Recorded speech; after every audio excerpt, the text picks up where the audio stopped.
What does it take to take care of a baby who weighs less than a bottle of water? NICU nurses do it every day. I'm Dr. Jay Rutland, and today on the Health Exchange, we're stepping into that high-pressure, heart-centered, or lung-centered world with Tori Meskin. Tori is an experienced NICU nurse, educator, and the powerhouse behind Nikuity. It's an episode about resilience, both for babies, their mothers, and for the nurses who care for them. Let's get into it.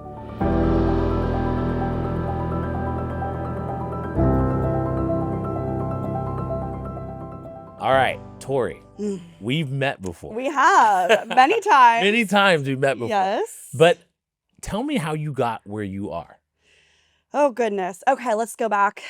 So shout out to all of my Wildcats. I went to the University of Arizona, bear down, Harvard of the desert. Nice. I actually had quite a bit of trial and tribulation with that. I've always been someone that has struggled in academia. Like, I was always the person that wanted to be good at it. Naturally, such as yourself. However, I am not. So I had a lot of ups and downs with it. I knew I wanted to become a NICU nurse, but had, 3.5 times to get into nursing school, failed NCLEX once, right? Rejected from several NICUs. So it was sort of this like battle and path to get where I was. And originally, actually, I thought I wanted to go into CVICU, PICU. And by way of journey, I ended up in NICU, and 10, 11, 12 years, 12 years later, here I am with working bedside still, loving it, have a brand, which is wild, creating social media, supporting people, doing education. It's very wild to see where I am today. Yeah. Yeah, it was interesting because I remember when I first met you, it was through Instagram. You had a podcast, and it was during the pandemic. And you're like, hey, you want to talk Yeah. COVID or You want to whatever? talk COVID? Yeah. Right? And We so- want to come to the expert. Right. And so you actually came to my house. I did. We did. We were like, whatever it takes, we will be there. Yeah. You came to my house. We're on my kitchen table. Yeah. And I remember my kids were like babies then, because this is like 2020 or 2021. 6 years ago. Yeah, crazy. But I guess, hearing your story, right? Like, and I mentioned in the monologue, I mentioned the word resilience. Like, Yeah. success is really about that. And that's not anything that you can just measure, right? But hearing the way that you took it, at least you got knocked down a few times. You're like, no, I'm doing this. Like, I'm going to get this done. Like, that is a characteristic that I think stands out among what you're doing and why you are where you are. Is there a patient story out there that kind of mirrors that? One that comes to mind, to be honest, it's kind of actually more of a sad story, but I think it was a story that really just taught me as a NICU nurse the importance of what it means to be a NICU nurse. I was 3 months into my career, working at a level 4 children's hospital, doing the thing. And my charge nurse comes up to me and she goes, I'm so sorry. And when the charge nurse says that to you, it's not a good thing. It's not a good, when you're starting off your shift, they're saying that, right? And she said, I know you're early in your career, but I think you can handle this. We have a baby tonight who's potentially going to be an elective withdrawal. And which at that point, this particular baby had been through a series of issues, had congenital anomalies that at this point, they were maxed out on what the options were. And so I was the nurse that ended up helping the family with the transferring of their baby to the other side, if you will. And I remember being, I'm 3 months into my career. This is my first time ever handling something like that. I thank the Lord for the attending I had on that night. He was so supportive and so helpful. And it was a very formative moment for me where I just realized, one, this is where I'm meant to be. And things just really came naturally where, it's very stressful because a lot of things at that time of life are actually very timed, right? So we have to know exact time of when the baby passed. You have to know all these things. You have to document. There's a lot of systems. And for some reason, it just really came naturally. And I just remember at the end, the grandma took my hand and wanted to do a prayer. And she was not forceful on it. It was not something that was put on me. It was more of, would you like to join us? And we said a prayer together, and it was just like a really, really powerful moment. And at the end of it, the parents, went on their way, and the grandma just took me aside and just really embraced me, and just emotional moment. Yeah, those moments, just thinking about Yeah. what you went through, that first night where you Wild. had to Yeah. go take a baby from this stage of life to the next. Totally. Like that, baby's born, and then, Yeah. I mean, that is... It's not normal. What we're, we're not meant to be there. Like, NICU is not a unit that is supposed to be there, right? Like, you have a baby, you take it home. That's the plan. That's what's supposed to happen. And so something that I recently just kind of, after becoming a parent and learning, have coined is like, my normal day as a NICU nurse is someone else's most traumatic experience. Yes. Right? So for me, really taking a moment to understand that, embrace it. And I think in the medical world specifically, we get jaded, right? We get tired. We're burnt out. We're exhausted. And I think having a child actually was ironically the thing I think that like kind of reset me and just said, okay, I have a lot more humility. I'm coming a lot more humble, a lot more understanding, sort of putting myself in the shoes of that parent. So yeah, I would say very early on experiences like that, and then becoming a parent actually was very formative for me. Yeah, it's Yeah, it's one of those things, right? It's one of those events. totally. It's really interesting when I think about the NICU in general, it, being in the ICU, and if somebody's not doing well, I'm always asking the RT. I'm like, Yep. hey, listen, where were you? I said, I was in the NICU, right? And it's because the RTs are the ones that kind of are the bridge between, Yeah. ICU care everywhere, whether they're in the Neonatal Intensive Care Unit or the Pediatric Intensive Care Unit or the, intensive care unit in general. Right. So I've always found that fascinating. And the other thing that's really, really interesting that I think the public doesn't quite grasp, and I'm not saying that they need to, but I want you guys to think about how amazing the human body is, because once a female, a biologically developed female, becomes pregnant, right? Once that sperm meets that ova and you have that cell, these cells are going to divide. So one cell becomes two, two becomes four. So as these cells are dividing, there's also molecules that get secreted within this newly formed being, these newly formed group of cells that are going to tell cells to become certain things. Hey, you're going to go be the heart. Hey, you're going to go be the lung. Hey, you're going to go be the skin, right? And this constant communication takes place. We call this embryology. And these organs develop over the course of obviously 36 to 40 weeks, right? And they develop at different time periods. And so we know now when organs are developing. And one of the organs that develops last, and this is where, someone like me knows about this, is the lung, right? The lung is one of the organs that develops last. It's like weeks 28 through 40, right? The lung is it's a bunch of balloons stacked on top of one another. I've told you guys this many times, but they don't start out that way. And so understanding how much of a miracle this process is from your end, and then going through it and growing that human being in your body and going through that experience, and then thinking about when you transitioned a child from this stage of life to the next. Yeah. That's a heavy lift. It's very powerful. Yeah, it's really interesting. I will say this also, in NICU world specifically, RTs are literally our best friend. I'll say respiratory, right? Pulmonology too. And caring for these babies, it is very remarkable the things that we can do now, right? Like, we know so much. And I will say respiratory is everything in NICU. It's absolutely everything. I mean, typically when you're talking, resuscitation, right? When we're getting into the nitty-gritty, it's respiratory is really where so it's kind of funny because it's very like close to home, I would say. But growing a human being and watching these little mighty resilient babies, grow into humans, or, even for our babies who were born with congenital heart defects, right? And, caring for them and getting them to the places where they are today, it is remarkable the things that we can do. And I would say over the past 30 years, maybe 30, 40, 50 years, the advancements we've made in NICU is astounding. Even isolettes and, the things that we can do now is impressive. So you guys, I was born in 1981. You guys can add or subtract or whatever. I'm 44 years old. But here's what you guys don't know is I was a NICU baby, and I was premature like 2.5, 3 months. My aunt says the doctor wanted to go on vacation, so delivered me early.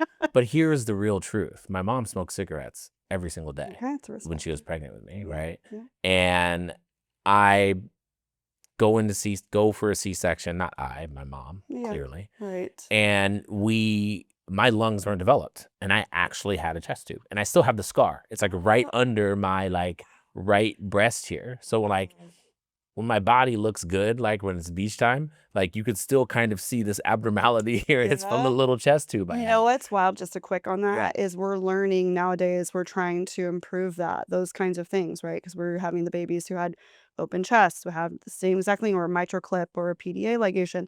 And how can we minimize those scars? That's literally something that we work on. Skin is a big thing. So yeah, interesting. Yeah, I mean, I was 5 pounds 2 ounces. My mom reminded us all this morning.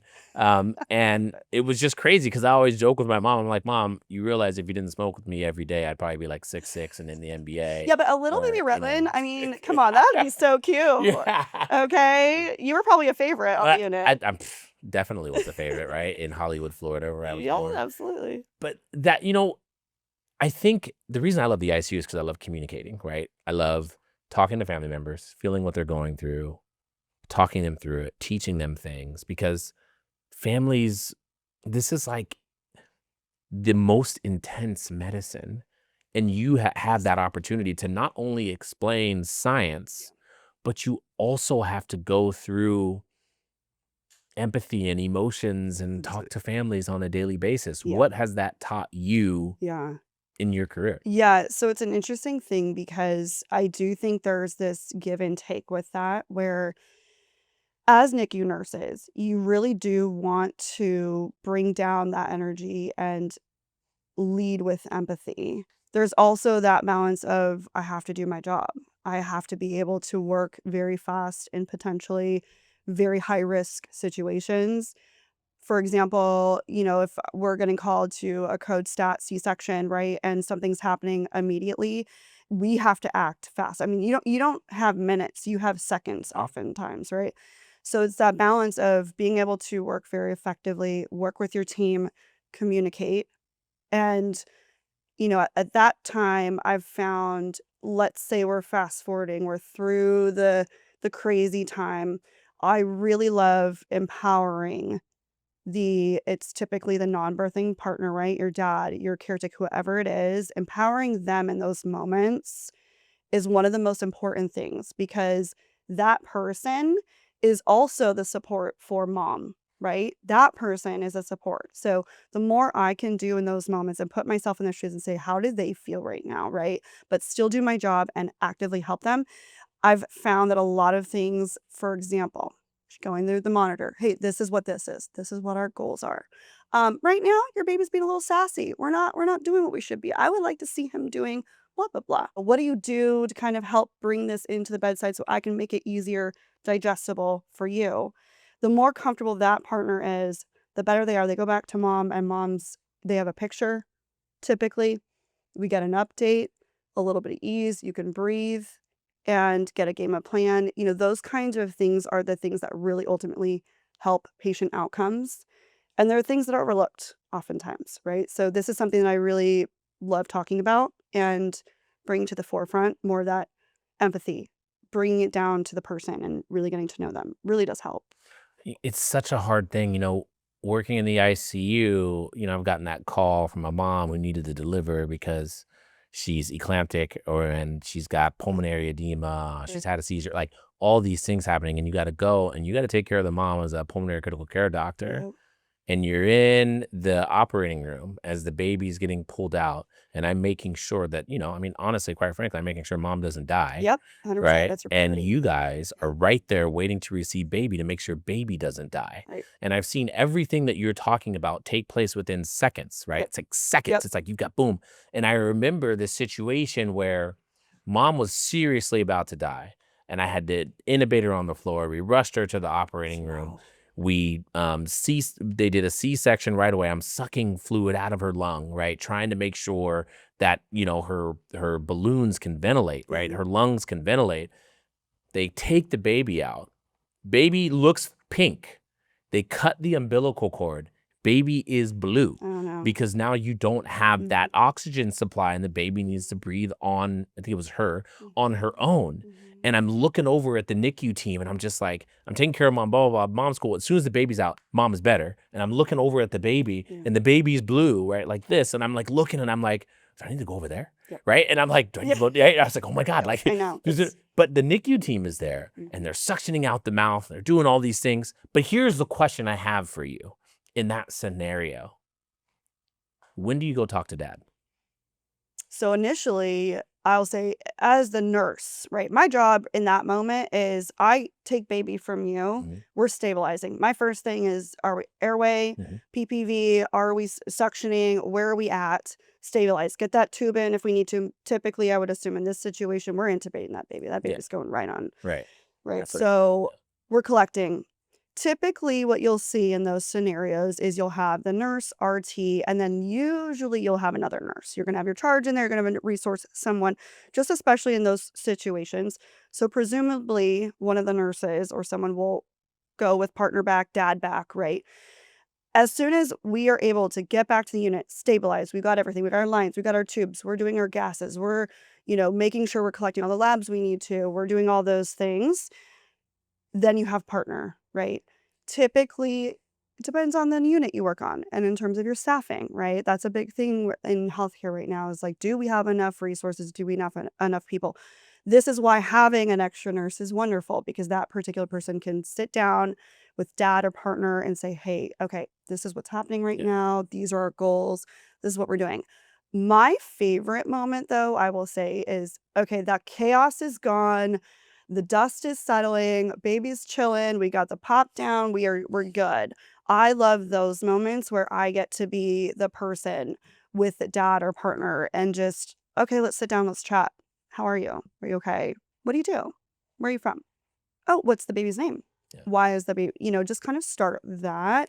Ease it up a little bit.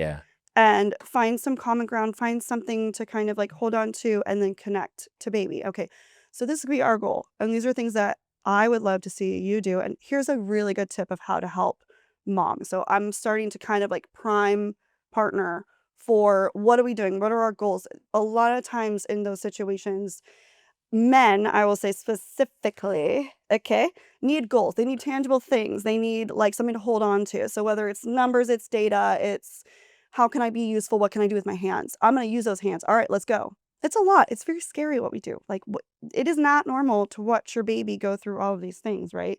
So the moment that the dust is settled, I like to kind of bring in a little lightness, It's interesting to hear you make that transition because you're right. That transition is made so quickly. In fact, it's so quick that mom often forgets everything that was intense. It's gone now. It's like amnesia. Yeah, it's like amnesia. It's bye-bye. It's like baby's on chest now. Mom's there, and mom looks up at you, and mom is like, "Hey, I heard I was pretty sick, and I almost died." And I'm like, "You have no idea." Like it's because again, like you said, we're in these environments, and it's so stressful and so high strung, and you can get burned out, and all of that stuff can take place. But it's that moment right there as to why you put yourself through it. Those are the moments. Right. Honestly, my favorite moment, if I had to really coin it, is the moment where mom or dad get to hold for the first time. And I'm not talking like right after birth, right? I'm talking this is the parent that was not able to hold, right? These are the moms who are in C-sections, crash C-section, or, we're in delivery room getting this baby out so fast. Like you literally... no kiss on the head, sorry, we got to go. But the moment that we get to stabilize and we get to have them hold is literally the coolest thing. It's the most wonderful thing we get to do. And you've been through this, right? Because you gave birth. And I remember my firstborn was born, Amelia. She was premature a couple of weeks. And every time my wife would contract when she was delivering, her heart rate would decel, right? Because her umbilical cord was wrapped around her neck. Yeah. And I saw that happen so many times. And as a pulmonary critical care, I was a fellow at that point, right? Yeah. I'm like looking, I'm like, yo, like, are we gonna take this kid out? Like, what else happened? Like, what's happening here? Because like what I'm seeing, I remember from multiple choice tests, like don't love that. That's not great. And I know the answer is delivery. Yes. Right. And so like I'm sitting there and I'm watching and I'm looking at the obstetrician. I'm like, yo. And I remember she like went home. She's like, oh no, everything's gonna be fine. She went home. And then like middle of the night, they were like, nope, gotta get her out. And then I was to rush back. take the baby. I just remember these. As dad, I remember these moments. Yep. My wife does not remember at all. Yeah, love right? that. I love that for her. Right? Honestly, we love that for you, girl. Like, It's crazy. Yeah, But like, yeah. I remember like every single thing. Yeah. And I'm just like, whoa. And so again, like you said, from that end, Mhm. you're like, I think to myself, what I want to hear, when do I want to hear it? Yeah, When am I going to go talk to dad? totally. Because even though I am not a NICU attending, right, I'm a physician and I'm a human being Yeah. that can understand the scenario enough to explain it to family, right? So that they can at least have some comfort knowing what's going on and what we're trying to accomplish. Yeah, To make I'll sure say this too. Medical patients, anyone in medical, right? If you're a mom or a dad out there and you have a NICU baby, are the worst. Yeah. Worst, because you know enough to be dangerous. Yes. But you know enough to understand, like, okay, where we're at. But then NICU is a whole different world, right? It's interesting because I think this is where, and this is a part of medicine that's not taught. Okay, this is a part that I think is very nuanced. And I think this is something I hope that we have more conversations around is EQ, IQ, right? It's like this finite moment. We're in these really critical moments. And just like you said, I do think, much like you, my husband remembers the crazy things that happened. I really don't. When Sloan was born, like, there's things where I'm like, oh yeah, that happened. But he does remember those moments. And so to me, I do feel like that's why it's so important to really support the partner in those moments. But it is an EQ, IQ thing where I'm reading it. Where are you at? Right? Are you able to receive this? Mhm. I need to tell you the basics. I need to get you where we're at, right? What's the plan of care? But then how much do you want to know? How much do you want to understand? Am I able to relay it in a way that's a little less daunting, overwhelming? Like, can I bring it to you in a way that's really, really digestible? That's something that I think is really important. And it's a hard thing in medicine because I think a lot of us in the medical world don't think like that. It's very much like, well, I told them what was, when you have your newer residents coming in and they're learning how to speak to the parents. And mind you, it took me years to get here, right? Where I felt very comfortable. And part of that comes with comfort in your practice. Is there a situation that you can remember? You don't have to tell us if you don't want to. Is there a situation you can remember where baby died and it still bothers you? There's a new thing going on, and I don't know if you've heard of it. It's called free birthing. So this is where birthing partner chooses to not have any medical care at all. Zero. No check-ins, no scans, no labs, nothing, right? Part of this comes from, I would say, the granola, right? We'll put it in the granola category, right? We're talking the moms who are just like, I want to do it as God intended, nothing. And then part of this is mistrust in the system, and then also financial. Because a lot of this, I mean, to be honest, in the medical world right now, I mean, we all know in the US, the medical expenses are out of control. Insurance companies are out of control. Like, it is very expensive to have a kid here. So now there is this new thing called free birthing where people do this. Now, this mom particular situation, we'll put her in her 40s, early 40s, right?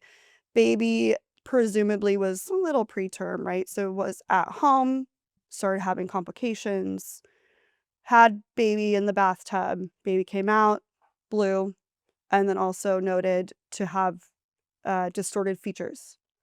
They didn't know initially why. Fast forward, figured out this particular baby was not compatible with life. Trisomy. Free birthing takes place where? At home? At Or home. At home. So who's usually, who's delivering? that's a great question. So this free birthing is typically, and again, this is me I'm very actively trying to say these things because I try not to judge, right? Like, if this is a decision you want to make for your family and that's your decision, right? Typically, it's led by a doula and or someone in the community that you would trust. What's a doula? A doula is a trained individual. There are different types of doulas. So, right, you have birthing doulas, you have postpartum doulas, you have actually death doulas. There are lots of different types of doulas. Trained individuals to help guide you through this complicated part of life. I actually love a doula. Now, Are they a trained medical professional to help you through, guide you? No. OBGYN, midwives, like those are your trained professionals that you should absolutely be seeing. This particular person chose not to do that. Long story, fast forward, ended up in our ICU with me, and I was on the shift. Mind you, I was like 32, 4 weeks pregnant, and I was on the shift where we had decided to pull a baby off. And Wow. so it's an interesting thing where I'm sitting here saying in my head, this was very preventable, right? Like, had you done the prenatal care, had you done the things, you wouldn't even be, this baby wouldn't be suffering, what I would consider suffering, right? Or intubated, having to go through all these things. She wouldn't be in this. But it was an interesting thing where during this shift in the course of 12 hours, right? 'Cause she was with me the entire time. We had the most interesting, like, beautiful talk of like, what is life? She felt this moment, this is how my baby was born. This was how she was. She has a name. She had a really beautiful purpose for that mom. And who am I to say that that's not her decision as a mom, right? And we live in gray. NICU, we live in gray. There's black, there's white, and then there's NICU, gray. We have as low as 20 weekers, right? But Yeah. is 20 weeks viable? Most NICU nurses will say no, or your outcomes are not going to be great. So it's like this thing of this conversation I'm having with this mom who had presumably a really great pregnancy. She had a moment, and then in devastation found out her child is not compatible with life. But the night that we had together was really just an eye opener of like, she was accepting of it and very beautifully like appreciative of her baby's life. First kid, second kid, Second. and she free birthed the first one too? No, did not. I think about that scenario and I'm like, okay, wait, so you didn't want care the whole time, and then now all of a sudden you want all the care in the world. It's hard for me to comprehend that Hard part. for all of us. I get it. Yeah, 100%. Like, I mean, there was definitely my thought of like, okay, well, we're intubated, we're sedated, we're on all these things.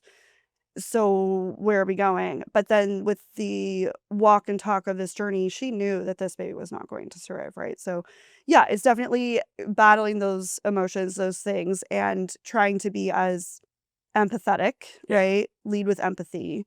This is not my life. This is not my decision. This is her baby, her decision, her baby's life. So in my job in those moments is to really support her and baby as much as I can, right? That patient, that baby is mine to make sure that everything I am doing is the best I possibly can, right? That's Makes my sense. job. Now it's time for What's the Buzz, presented by BuzzRx. Every week I answer a health-related question from one of our viewers. This week's question: I'm newly pregnant and take medication for asthma. Do I need to change anything? In regards to asthma, if you're on inhaler therapies, you don't have to change anything. Keep taking your inhalers as you have been taking them. If you're on specialized medication like biologics, that would include dupilumab, Nucala, omalizumab, or Tezspire, please ask your specific clinical provider because they may have differing opinions, but it's important for them to understand when you become pregnant. That's the buzz. If you have a question, email us at healthexchangepodcast@gmail.com. Thanks again to BuzzRx. Look up your medications on buzzrx.com or the app to see how much you can save. What does NICU stand for? What is it? All right, so let's go to the nitty gritty. Neonatal Intensive Care Unit, right? Yep. So I think when people think NICU, they think automatically preemie baby, but I would say that's just a percentage of our babies, right? So prematurity baby, we have prematurity, multiples, as far as babies born with congenital heart defects, potentially metabolic diseases, chromosomal abnormalities, lots of, the variation on what we see in the NICU is very wide range. We could have our babies there for literally 4 days up to potentially almost a year. Yeah. So some NICUs, have their babies for, a couple days. They're on some IV fluids, antibiotics, maybe some respiratory support. They just need to transition all the way up to we're quite literally doing heart and lung bypass. We're doing life-saving surgeries. We're doing all the above, like the true intensive care unit of what we do, which that tends to be where I lean. My passion also lies in ICU. I think that's really what I love. That's my meat and potatoes there. So the NICU is very, very dynamic in that way. And when we say different levels of care, what does that mean? Right. So NICUs, you have level 1 to level 4. Level 1's your lowest level, up to level 4 is your highest level. So your level 1s are your nurseries, right? They're helping baby transition. Typically your term babies, maybe a little preterm, your 37-weekers, they need to eat a little bit, they need a little help support, right? Your level 2s, you're giving some respiratory support. They have IV fluids, maybe a little infection, so you're doing some IV antibiotics. Your typically the age cutoff there is about 32 weeks. Your level 3s, you've ventilation support, they're doing minor procedures. In-house, they may have cardiology, pulmonologists in-house, that kind of thing. Preemies all the way up to, potentially babies needing minor surgical procedures. And then your level 4 are your consult centers. So those are your children's hospitals, your university centers, teaching hospitals, where you're providing the highest level of care, your ECMO, bypass, heart and lung bypass, potentially congenital heart defect surgeries, and where you have in-house surgical staff and trauma, 24/7. So we're actually kind of opposite of what adult world is, where the highest level trauma is trauma 1. Our highest level is NICU level 4. Oh, wow. Yeah. Didn't think about that. Yeah. And when we're talking about premature babies, I guess like myself, like late preterm, extremely preterm, like how do you guys define that? Yeah, so our preterm is 37 weeks or below. So technically anything born after 37 weeks in our eyes is great. And I will say now even our late pretermers, they're going home honestly after a couple of days. A lot of it's interesting to see even when I started 10 years ago, we would hold babies for a little bit longer. Now, we're finding the outcomes are just better if we send them home typically. So your late preterms are typically your 34 to 36 weekers. Uh-huh. Then you have very preterm. This is your less than 32 weeks. These babies are typically using a little bit of respiratory support, a little bit of PO feeding. We're focusing on weight gain with them. Then you have your extremely preterm. So those are your babies born less than 28 weeks. In that category, we actually have another subcategory. So we have our ELBW, extremely low birth weight babies, right? So those are babies born 1,000 grams or less. What are some of the causes of premature birth?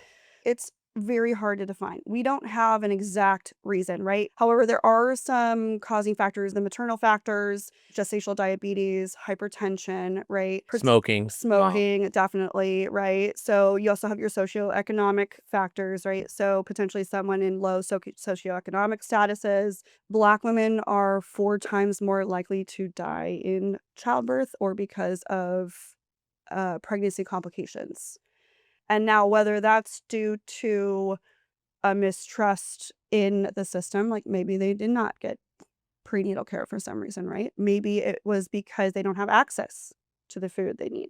Maybe it's because they just don't have the education, right? It's that these factors, and then of course, systemic racism in medicine is very real. So, there's a lot of things that go into this. Nutrition, right? Does mom have access to nutrition, access to health care? Do they have that? Do they understand the importance of if they are gestational diabetic, right? Do they understand why that's important? I would argue in NICU world, we see sugar as quite literally a drug, right? Our babies, the minute they get cut off from if mom has gestational diabetes and it is not controlled, the minute you cut it off, oh boy, those babies, it is not fun when they are cut off from that sugar, and they end up with us on IV support because your sugars will bottom out, which the one thing that your brain needs other than oxygen is sugars, right? So a lot of those babies, it can actually be very catastrophic if it's not managed.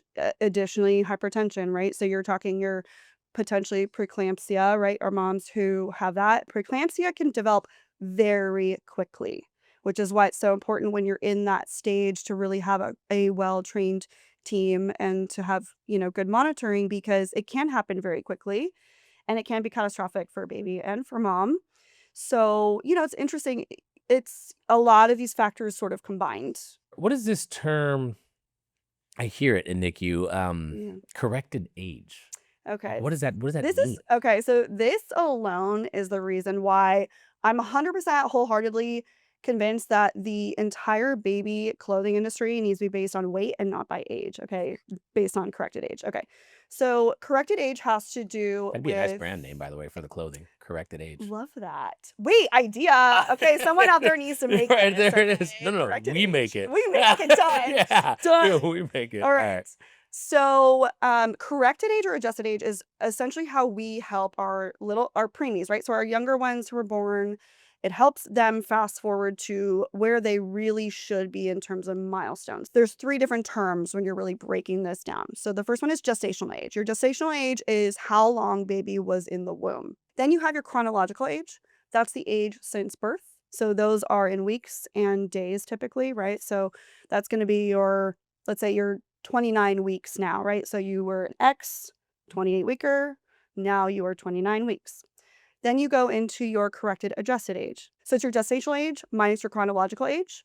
And then that's going to give you the age of where the baby should be. So essentially why this is important, right, is a baby up until 2 years old. This is important for mainly, I'd say, pediatricians and parents, really. So it helps them really to track their milestones. And it's a little math equation that we use to really help understand where baby should be, right? The baby has to cook for a certain amount of time in the womb. It's supposed to cook for 40 weeks. Correct. If it doesn't cook for 40 weeks and it cooks for only 28 weeks, what Mhm. you really need to do is after they're born, just add the week. Okay, they're 28 weeks, Yep. now they're 29 weeks or whatever it is, right? Right. That's what you want to do. So you want to take into account how many weeks they were premature Yes. before you can actually start to think about their development milestones. Correct. So if a baby's born 12 weeks early, Yep. then you have to delay their development milestones by 12 weeks. Yep, exactly. That's exactly it. And it's interesting too, if you look at something formative for me in the NICU world is looking at the brain at, let's say, a 28 weeker and then a 30 weeker and a 32 weeker, the sulci and how it's developing. It's really interesting because a 28 weeker, their brain, it actually just looks like kind of like a little ball, a ball of little mush. And then you look at the 30 weeks and it's a little bit more formed. And then you look at your 32, a little more formed. And it's interesting, I would say last month is actually pretty important for brain development as well. And one of the complications of premature babies, right, is intraventricular hemorrhage, right? Because their brain, IVH. yeah, Yep. their brain is so sensitive. Like you Yes. just mentioned, it's not quite strong enough. Yes. And that actually is interesting. IVH specifically, right? It's higher risk when you're younger, right? And IVH, we have found, can be preventable in some cases, right? So that's on the nurse side, us understanding what those things are. It's our lab draws. It's how we're positioning our baby. It's how are we helping this baby grow in the most neurodevelopmentally appropriate situation that we can. Positioning, appropriate amount of oral stimulation. Because if you think about it, a lot of these babies are intubated for a long time, and you want to have some positive oral experience. So we're doing things like starting to swab the mouth with milk and trying to make that positive. And, so a lot of these things, when their brain is really in development and they're in these isolettes, these loud noises, this beeping, we're really trying to understand and minimize the stress in that time frame. Fast forward, a lot of these babies may have potentially ADHD. That's a big one with us. ROP, right? Oh, right. Yeah. You're like, Yeah. makes sense. Yeah. This makes sense Right, now. exactly. Now, you like me like to work at night. So give me a day in the life of a night shift. Because when I think of a Yeah. NICU, I think of like you see this baby over there is intubated, baby over there is under like the French fry warmer, like what's going on with that? Yeah. Like baby over there is in mom's lap, but is on all these machines, but Yeah. mom's got him to the chest. Like Yeah. take me through it like a day in the life, a Shifts. night I in the love a life night of a high shift. acuity NICU shift. Yeah, so we're very much on a time clock. Like the minute you start, right, in the NICU, you're on a schedule. This is not as much, I would say, in your adult land, your peds land, where, you're going to pass meds, maybe a couple hours down. It's a little bit less structured. I'd say NICU's very structured. We have our times of when we're touching baby, we're communicating with our RT. Hey, what time is good for you? Typically, our care times take about half an hour. I'd say in our night shift life, we're doing weights, potentially baths. We're doing blood pressures, assessments, and whatnot. If you're intubated, you're with an RT or should be with an RT. Some NICUs are better about that than others. I would argue we're going in a culture of much more supporting RTs being there every single time if you're intubated, or potentially on CPAP, whatever that may be. Around like 9, 10, you're prepping for your line changes, central line care, switching out your IV fluids, doing all that. And then from there, typically we're on a schedule. If the baby's eating, you're going to be every 3 hours. It's, 8:11 to 5 or 9:12 3:6, right? Based on how baby's looking. If you're respiratory support, maybe you're getting a gas in the morning, you're doing chest x-rays, you're doing prepping for surgery. That's something that I do a lot. We do a lot of prepping for surgeries. We're doing post-op care potentially. We've got ostomies, trachs, that and whatnot. It's kind of a thing, day shift versus night shift. Like who does baths and who does line changes. Personally, for me, I'm like, I kind of love it. It's the ICU nurse in me. I really do love it. You guys heard a lot of words when she was explaining her night. One of the words you heard was ECMO, which stands for extracorporeal membrane oxygenation. So you guys know how the body works, right? Your heart is in the center of your chest. It pumps blood up to the brain, then back to itself, then to the rest of the body. Okay, there's 2 sides to the heart. There's a right side, there's a left side, there's 4 chambers. You got your lung, which takes blood from the right side of the heart, puts oxygen in it, and then goes back to the left side of the heart. Your kidneys are kind of cleaning out your blood and making your urine. Your liver is kind of cleaning out your entire system, also distributing blood to the organs within the abdomen. And then you have your brain, which is responsible for telling all of those organs that I just explained to do what they need to do. Now, in the intensive care unit, right, and even in your neonatal intensive care unit, you have different machines that are going to support these organs. ECMO, extracorporeal membrane oxygenation, is a machine that supports not just the lung, but it also supports the heart. And so it can be responsible for making sure that the blood goes up to the brain, through the heart, to the other organs, but it also can oxygenate the blood, right? And so she's managing this machine for these babies that might have either congenital heart defects, their heart just doesn't work, it doesn't work as well, there's holes in it, or all the chambers are all mixed up and not doing appropriate things. The lungs don't work as well, right? The patient didn't have their lungs developed, so you can't oxygenate. So you're kind of waiting for the lungs to develop and you're giving them support. Those are kind of the main things that she mentioned that you guys may have not picked up on. The other thing she said CPAP. Yep. Stands for continuous positive airway pressure. So you have either a mask over a patient or a tube in the patient, and you're just giving them positive pressure. And for our NICU, we have bubble CPAP. So it's essentially a water system. With our babies, they have some sort of mask. It's always going over the nose, right? For our babies, it's nose and then mouth closed, hopefully. The way that the babies breathe, it causes this little bubbling. So we call it bubble CPAP. It's kind of a fun thing. Yeah. It's fun if you're in a pod where a lot of babies aren't on bubble CPAP because it just sounds like you're in an aquarium. It's just like the funniest thing. It's really cute. So here's the thing is normally when we're breathing, and even when babies are born and they breathe, you breathe under negative pressure, right? And so you take this deep breath in. And as you're taking the deep breath in, what you're actually doing is you're reducing the pressure in your lung to allow air to flow. The pressure is actually going down. When you use positive pressure, you're actually stressing out those cells and those organs. Your body does not like positive pressure, even with a mechanical ventilator, and especially in babies, right? Because these cells are really sensitive. They're like brand spanking new. They're not strong enough. And if you put too much stress on it, you can actually hurt the organ. And if you hurt the organ, that leads to cell communication, leads to inflammation. And when the inflammation comes, that inflammation takes the space up of the organ. And so now this vital organ can't do what it's supposed to do. So she's managing like all these things, right? While also communicating with the family, communicating with the attending, communicating with mom, communicating with dad. So like all of these things that she's constantly doing. And that's why in the neonatal intensive care unit, she's like, hey, listen, we're different than most units because they're on this time schedule. You got to do this at this time, this at this time, this at this time, this. Yeah. And that's what it These sounds are very like. scheduled. More so I would say than even ICU. I mean, Oh yeah. you guys, adult land is it is a very kind of loosely structured, but with us, it's interesting because when we're talking to parents, right, communication is our biggest thing. We always tell them if they're an 8 o'clock baby, typically we start right at 8 because not only am I typically doing that baby, I also have another baby and they're on a schedule too. In the NICU world, that's a big piece of it. All right, guys, we got this really fun segment that we call Rapid Round. I want quick answers from you, gut instincts. I do not want you to overthink. I want you to like, boom, this is the first thing that came to you, all right? This is supposed to be fun. Okay. Okay, here we go. You ready? Okay. First one's easy. We're just going to ease you into this. All right, okay. All right. Favorite NICU moment of all time? When dad holds. Finish this sentence. You know you're a NICU nurse when? 5 mLs is a bolus. That's a good one. Yeah. Most used phrase during a shift? Stop being a stinker. Who are you talking to? Baby. Or Oh. parent. What is Depends it? on who. Stop being a stinker? What does it mean Yeah. when you say that to the baby? They're being a stinker. If they're being a little naughty and, they're having a desat Brady moment, they're trying to poo, they're uncomfortable, they don't like what you're doing. Babies are very particular. Are you gonna keep that up as your kid grows up? Sloan, and you'd be like, Sloan, stop being a Yeah, stinker. but I might use other words, Yeah. She's not careful. That's so funny. NICU smell you secretly love or hate? Love, this is gonna sound really weird, the inside of an isolette.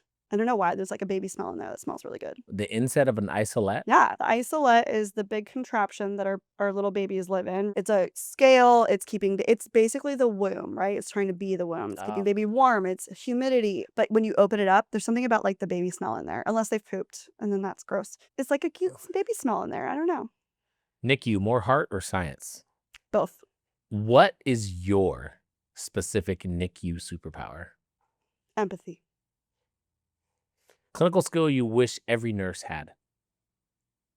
Empathy. Preemie milestone that always gets you emotional? I keep going back to this, but parents, when they get to hold for the first time, and they haven't been able to. Best compliment you've ever received from a parent? You're our favorite nurse. Always the best. Best advice you've ever gotten as a nurse? Always assume it's sepsis. Always. Never underestimate. You've been a NICU nurse for how long? 12 years now. Over the last 12 years, give me your most technologically advanced therapy that you've seen develop. Yeah, there have been quite a few. The one that I think comes to mind more specifically for our PPHN babies or even our cardiac defects is the use of Remodulin, which maybe in adult land, have you guys used Remodulin and this is just new to us, or? Yeah, I mean, we've been using it for years. Okay. Treprostinil. So PPHN, it's so funny in medicine, like every field has their own acronyms. Right. And it's really annoying. Like for me, like pulmonary hypertension for me is just like PH, right? And you say persistent pulmonary hypertension, Yes. which is PPHN. Mm-hmm. So again, for Agree. kids, you guys are using Remodulin. Right. So for our kids, it's a combination. It's sildenafil, INO, right? INO is the gas that we use, and that's very commonly used. But I would say in conjunction with that, Remodulin is used, and it's actually preventing or helping us prevent from babies needing to go onto ECMO, which is great, or needing, having even more severe issues down the line. So definitely a lot of things happening. I would say also the use of our ventilators has improved and changed. The introduction of bubble CPAP, I would say, has been really, really great. We're that fine line where in terms of critical care where we want to support the lungs, but you don't want to beat up the lungs. So it's definitely an interesting time that we're in where we're trying to preserve that. So I would say every time we come on, it's a new something, it's just kind of like NICU. I'm sure it's like that in adult land, but a lot of new stuff. For sure. Like when you guys think about pulmonary hypertension, all right, like I said, your heart is pumping blood all over your body, right? But there's two sides. The right side of the heart, which collects all the blood that's already been used, it's going to pump to the lung. When you have this kid that's developing a lung and the lung isn't quite all the way developed, that means all of the balloons aren't developed. All of the tissue isn't developed. So that right side of the heart can feel a higher pressure. But the arteries are still there, right? The pulmonary arteries are still there delivering blood there. So what you want to do is if you can vasodilate those arteries, you can relieve some of that pressure so that right heart doesn't pump so hard, because it's just like any other muscle. When it pumps hard, it gets thicker. And if it gets thicker, it can fail. And if it fails, you have a problem. Yeah. And so, again, what they're doing is they're using Remodulin or treprostinil to vasodilate these pulmonary arteries. Treprostinil has other properties, too. It's also a little bit of an antifibrotic. It calms down the scarring process and the recruiting of certain inflammatory cell process in the lung as well. But it's very fascinating. It's nice to see that you guys are using it earlier in kids. And this is the first I've heard of it. So it sounds really, really cool. Yeah. So, again, you guys, at least for me, what I'm hearing is NICU nurses have to understand the most complicated physiology of the human body, right? Secondary to either genetic defects or secondary to things that can go wrong in babies because their tissues are so sensitive. Yep. So it's actually pretty awesome. I mean, it's been so awesome. And the education is so important that you decided to create a whole brand company out of it called Nikuity. Yeah. Why did you decide to start Nikuity? Yeah. I started social media probably back in 2018, 19, right? And I was sharing my life. At that time, it was like Instagram, Facebook days, right? And I was just doing a post here and there. I was a travel nurse, newly traveling and just sharing my life. And through that process, had question after question after question. I mean, it was constant. It was, how do you become a NICU nurse? What do you do? What is it like? How do you do this? How do you do that? And so I initially, it was like, I need a landing page where I can send everyone who wants these answers to one place. And so I developed my blog at that time. And so I What was your started blog called? blogging. It's Tips from Tori, still going. We still have, but we're, having a lot more like different topics on there. But the core of it really is my NICU nurse things, right? So fast forward, I started doing my podcast and I did that for about 3.5 years. And in the midst of that, I did realize I had this piece of me that I knew I needed to create. There was still this piece where I was like, I really want to develop a brand, a standalone brand that has nothing to do with me, where someone comes in, finds it, and says, oh my gosh, this is the thing, the education, the support that I needed to become a NICU nurse, but it wasn't me, right? I wanted to do that. And I had a vision of education, resources, all these things, but I knew I could not do it alone. So I sat on it, and then fast forward, I ended up reaching out to my partner, now Tia, and we came up with Nikuity. And you feel like this education improves patient care, reduces burnout, all the things. Absolutely. Yes. What's like the number one indicator of a successful team, right? It's education. If you had to give 3 pieces of advice to new nurses that are graduating, what are those 3 pieces of advice? Take it day by day. I think NICU is a little like unexpectedly difficult. It's a unit that I think people think you come into and you should just understand it. And truly, when I say this, it's a different language, right? We have the complexities that we do in the NICU, while it is a very boutique unit, right? We have one kind of subset of the patient population that we're really doing, but it's very complex. And I think it's very overwhelming. So I would say take it day by day. Rome was not built in a day. Teamwork. Be a good team player. And then always be a constant learner. Where do we find you? I am Nurse Tori over on IG and TikTok. Nikuity, you can also find on Instagram. Nikuity is nikuity.com. So thankful that you had me on here today. And yeah, thank you. I appreciate you being on Health Exchange. Oh, before you leave, I have this thing for you. Oh my gosh, what do you have? Okay, so this is a little Nikuity swag bag. All right. And I thought you would appreciate this because this is very respiratory, NICU respiratory. It's a couple of our stickers. Okay, here we go. So we got people, they'll appreciate. We got a pen that says "Don't hate, ventilate." Okay, we love that. Oh my gosh, we got a sticker of a. This is my private jet. The jet ventilator. Oh my god. This is my private jet. Oh my god, this is hilarious. All right, we gotta have a little fun with it, you guys. And then just here to vent, which I also love. Just here to vent. This is really interesting. We have fun with it. Thank you so much. You're welcome. You guys, thanks for watching and listening. We're on Instagram at the Health Exchange Podcast. We're also on YouTube, we're on LinkedIn, the Health Exchange Podcast. You can get us wherever you get your podcasts. We're on Apple, iHeart, Spotify, all the things. Find us there.